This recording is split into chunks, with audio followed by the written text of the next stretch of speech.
Magandang araw sa inyong lahat. Bilang mga estudyante, madalas nating marinig ang salitang busy.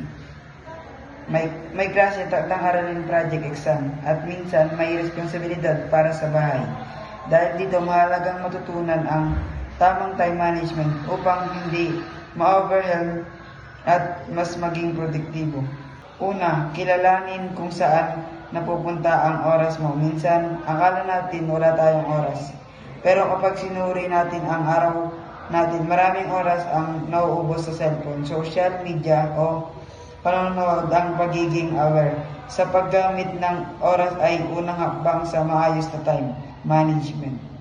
Ikalawa, gumawa ng daily o weekly schedule. Isulat ang mga gawain at ilagay ang deadline ng bawat isa.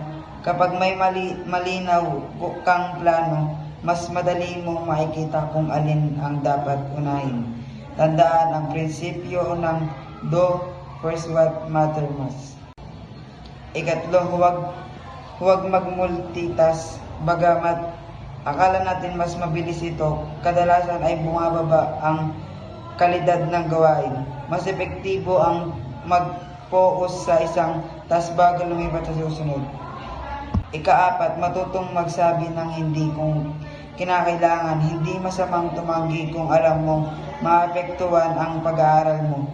Ang tamang pagpili ng mga gawain ay bahagi rin ng pagiging responsible sa oras. At panghuli, maglaan ng oras para sa pahinga. Ang pahinga ay hindi sayang. Ang oras ito ay mahalaga para makapag-recharge at isip at katawan. Kapag may balanse ang pag-aaral at pahinga, mas nagiging produktibo tayo.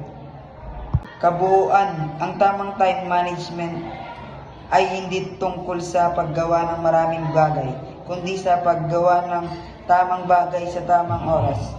Sa disiplina at tamang plano, kahit gaano ka busy, kakayanin mong mag-manage ang iyong oras. Salamat po.